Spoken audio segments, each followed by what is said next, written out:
বৃহস্পতিবার রাজশাহী বিশ্ববিদ্যালয়ে কেন্দ্রীয় ছাত্র সংসদ রাকসু নির্বাচনের ভোট। এর মধ্যে শেষ হয়েছে সব প্রস্তুতি।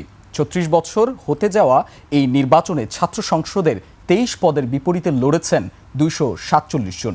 এর মধ্যে ভিপি প্রার্থী ১৮, জিএস ১৩ ও এজিএস পদে প্রার্থী ১৬ জন। রাজশাহী বিভাগীয় প্রতিনিধি বদরুল হাসান লিটনের রিপোর্ট।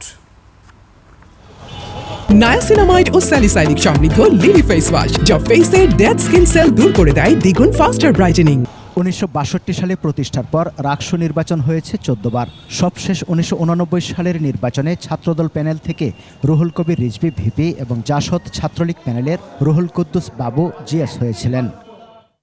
এবারের নির্বাচনে হল সংসদের ২৩টি পদে ২৪৭ জন ছাড়াও সিনেটের ৫টি পদে লড়বেন ৫৮ জন। হল সংসদের ২৫২ পদে প্রার্থী ৫৯৭ জন। এর মধ্যে ৪২ জন বিনা প্রতিদ্বন্দ্বিতায় নির্বাচিত হয়েছেন। নির্বাচন স্বচ্ছ করতে ১৭টি কেন্দ্রে ১০০ সিসিটিভি ক্যামেরা স্থাপন করা হয়েছে।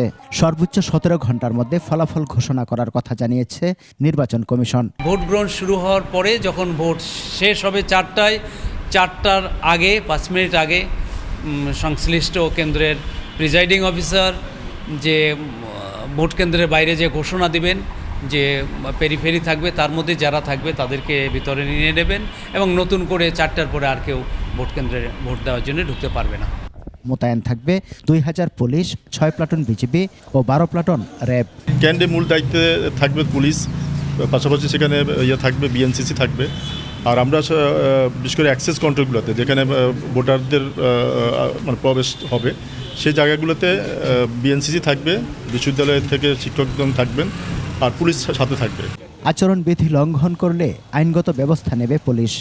স্টুডেন্টদেরকে যদি কেউ অপরাধ করে থাকে নির্বাচন কমিশন তো তাদেরকে শাস্তি দিতে পারে, অথবা আমরা বিশ্ববিদ্যালয়ের প্রশাসন তো কোড অফ কন্ডাক্টের ভিত্তিতে তাদেরকে আমরা শাস্তি দিতে পারি।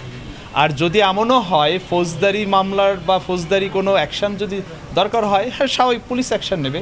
বিশ্ববিদ্যালয় এবং নির্বাচন কমিশনের দেওয়া পরিচয়পত্র দেখিয়ে ক্যাম্পাসে প্রবেশ করতে হবে। সমর ইসলাম, ২১ টেলিভিশন।